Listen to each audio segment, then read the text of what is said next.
وقال النبی صلی اللہ تعالی علیہ وسلم صوم شہر رمضان معلق بین السماء والارض ولا يرفع الا بزکاة الفطر او کما قال علیہ الصلاۃ والسلام۔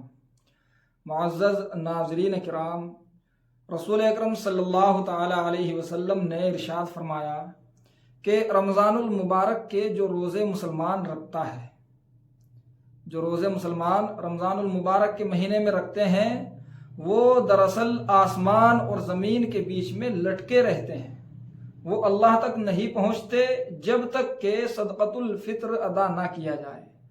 صدقۃ الفطر ادا کیا جاتا ہے، جس کی وجہ سے وہ روزے اللہ کے پاس میں پہنچتے ہیں، پھر اللہ تعالیٰ ان کو قبول فرماتے ہیں اور ان کا ثواب عنایت کرتے ہیں۔ تو یہ جو صدقۃ الفطر ہے، یہ انتہائی اہم چیز ہے، بڑی ضروری چیز ہے، یہ اللہ تعالیٰ نے واجب کی ہے، واجب ہے، اس کو چھوڑا نہیں جا سکتا۔ اسی طرح اس کے فائدے بھی بہت زیادہ ہیں۔ علماء نے اس کے جو فائدے لکھے ہیں وہ ایسے ہیں کہ ان کو کسی قیمت پر نظر انداز نہیں کیا جا سکتا۔ مثلا اس کا ایک فائدہ یہ ہے کہ صدقۃ الفطر سے انسان کے رزق میں اللہ تعالیٰ برکت پیدا فرما دیتے ہیں۔ اب اس کو برکت میسر ہوتی ہے۔ برکت کا مطلب یہ ہے کہ ہر طرح کی تکلیف و پریشانی سے اللہ تعالیٰ اس کو محفوظ رکھتے ہیں اور دقت و دشواری سے بچا کر اس کو کشادگی عطا کرتے ہیں، رزق میں اضافہ فرما دیتے ہیں، یہ برکت ہے۔ اسی طرح صدقۃ الفطر ادا کرنے کا دوسرا فائدہ یہ ہے کہ کاموں میں جو مشکلات آتی ہیں، اللہ تعالیٰ مشکلوں سے انسان کی حفاظت فرماتے ہیں۔ جو آدمی صدقہ فطر ادا کر دیتا ہے، اللہ تعالیٰ اس کے کاموں کے اندر سے مشکلوں کو ختم فرماتے ہیں۔ اور تیسرا فائدہ یہ ہے کہ انسان کو اللہ تعالیٰ کامیابی عطا کرتے ہیں۔ کوئی بھی کام انسان کرنے کے لیے چلتا ہے تو اس میں کامیابی کے بھی امکان رہتے ہیں اور ناکامی کے بھی امکان رہتے ہیں، لیکن اگر صدقۃ الفطر ادا کیا ہے تو اللہ تعالیٰ پھر اس کو کامیابی عطا فرماتے ہیں۔ دیکھیے کتنا بڑا فائدہ ہے۔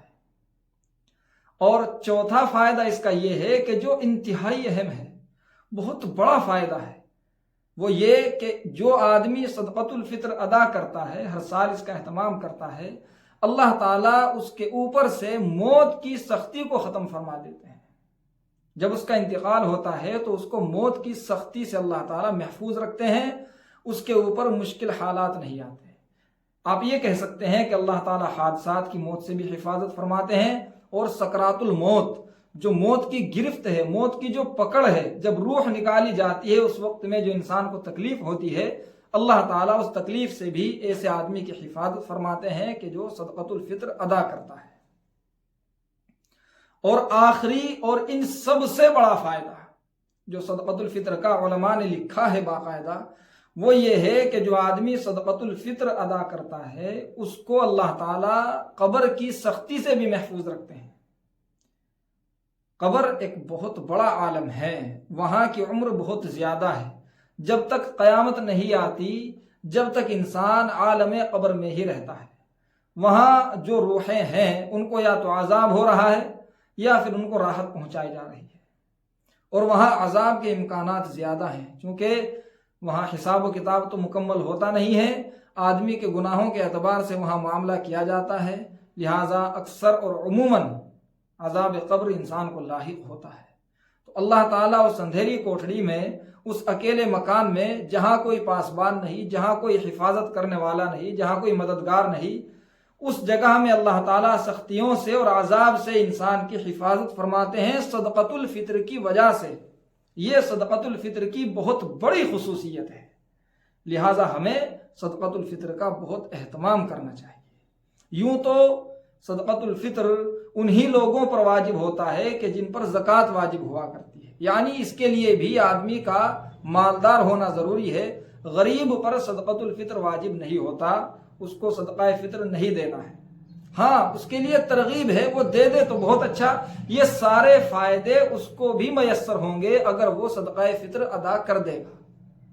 وہ آدمی کے جس کے پاس 52.5 تولہ چاندی کے برابر مال نہیں ہے، جتنے کی یہ چاندی بنتی ہے، جیسے آج کے دور میں تقریباً 40-42 ہزار روپے کی بنتی ہے، تو اتنے پیسے اگر کسی کے پاس اپنے خرچے سے زائد نہیں ہیں تو وہ انسان شریعت کی نظر میں غریب ہے، اس پر صدقۃ الفطر واجب نہیں ہوگا۔ بس زکوٰۃ کے واجب ہونے میں اور صدقہ فطر کے واجب ہونے میں یہ فرق خاص طور سے یاد رکھنا چاہیے کہ زکوٰۃ جب واجب اور جب فرض ہوتی ہے کہ جب اتنے پیسے رہتے ہوئے ایک سال گزر جائے، اور صدقۃ الفطر اس کے اندر ضروری نہیں ہے کہ سال گزرے۔ آدمی اگر عید سے ایک دن پہلے یا عید کے دن ہی نماز سے پہلے آدمی اتنے پیسوں کا مالک ہو جائے تو اس پر صدقۃ الفطر واجب ہو جاتا ہے۔ رسول اکرم صلی اللہ علیہ وسلم صدقۃ الفطر عید کی نماز سے پہلے ادا کرایا کرتے تھے، لہذا اس کو عید کی نماز سے پہلے ہی ادا کرنا چاہیے۔ بھرپور کوشش کرے آدمی اور مستحق کو یہ پہنچائے۔ اس کے دنیاوی فائدے بھی بہت ہیں، بہت زیادہ فائدے ہیں۔ مثلا اس کا ایک بڑا فائدہ یہ ہے کہ رمضان المبارک کے مہینے میں جو مسلمانوں نے روزے رکھے ہیں ان میں جو کمی، خامی یا کوتاہی رہ گئی ہے، آدمی کوشش کرتے ہوئے بھی، احتیاط کرتے ہوئے بھی بہت سی ایسی غلطیاں کر دیتا ہے کہ جن کی وجہ سے روزے میں کراہت آ جاتی ہے، روزے میں خرابی پیدا ہو جاتی ہے۔ مثلا کسی کی غیبت ہو گئی، کسی کی چغلی ہو گئی، یا کسی کو ستا دیا گیا، ارادہ نہیں تھا مگر پھر بھی زبان سے ایسے الفاظ نکل گئے کہ دوسرے کو تکلیف پہنچی ہے، یا کوئی غلط چیز دیکھ لی انسان نے روزے کی حالت میں، کوئی غلط چیز سن لی، یا کوئی اور بات ایسی چھوٹے بڑے گناہ کی پیش آ گئی جس کی وجہ سے روزے میں کراہت آ گئی ہے، تو یہ صدقۃ الفطر اس انسان کے روزوں میں جو کمی ہوئی ہے ان سب کمیوں کو ختم کر دیتا ہے۔ آپ اس کو ایسا سمجھ لیں جیسے سجدہ سہو ہوا کرتا ہے نماز کے اخیر میں۔ اگر نماز میں کوئی غلطی ہو جائے تو سجدہ سہو کیا جاتا ہے، جس کی وجہ سے اس غلطی کی تلافی ہو جاتی ہے اور نماز صحیح ہو جایا کرتی ہے۔ ایسے ہی رمضان المبارک کے جو روزے رکھے گئے ہیں ان میں جو کمی، خامی، کوتاہی ہم سے رہ گئی ہے، بھول چوک ہو گئی، غلطیاں ہو گئی، روزے کا ہم سے حق ادا نہیں ہوا اور انسان پورے طور پر حق ادا کر بھی نہیں پاتا ہے، تو ایسی شکل میں صدقۃ الفطر ادا کرنے سے وہ کمی، خامی، کوتاہی اللہ تعالیٰ معاف فرما دیتے ہیں اور روزے کا پورا ثواب عنایت فرماتے ہیں۔ یہ بہت بڑی بات ہے، بہت بڑی بات ہے۔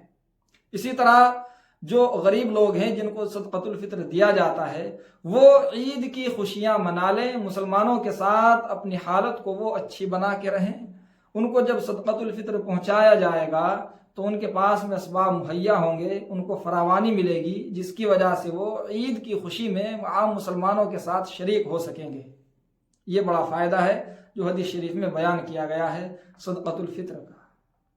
لہٰذا ان سب چیزوں کی بنا پر ہمیں صدقۃ الفطر کا خاص خیال کرنا چاہیے۔ اب یہ بات بھی قابل غور ہے کہ صدقۃ الفطر کتنا ہے اور کن کن لوگوں پر واجب ہوتا ہے۔ دیکھیے، گھر میں جتنے بھی افراد ہیں جو ایسے آدمی کے ماتحت ہیں جو مال کا مالک ہے، ان سب کی طرف سے الگ الگ صدقۃ الفطر ادا کرنا واجب ہے۔ وہ چاہے بچہ آج ہی پیدا ہوا ہو، عید سے پہلے، عید کی نماز سے پہلے، جو بھی آدمی گھر میں ہے اس کا ماتحت ہے، وہ اس کی اولاد، اس کی نسل ہے، ان سب کی طرف سے الگ الگ صدقۃ الفطر واجب ہے۔ اس کی مقدار کتنی ہے؟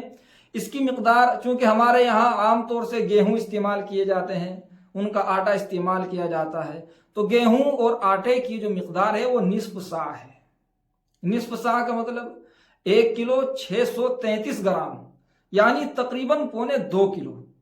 اب ہم جہاں کہیں بھی رہتے ہیں اس علاقے میں دیکھ لیں کہ 1.25 کلو گیہوں یا 1.25 کلو آٹے کی کیا قیمت ہے۔ جو قیمت بھی بنتی ہے وہی مقدار ہے صدقۃ الفطر کی۔ مثلا یہاں دیوبند کے آس پاس میں اس وقت میں 1.25 کلو آٹے کی جو قیمت ہے وہ تقریباً 50 روپے ہے۔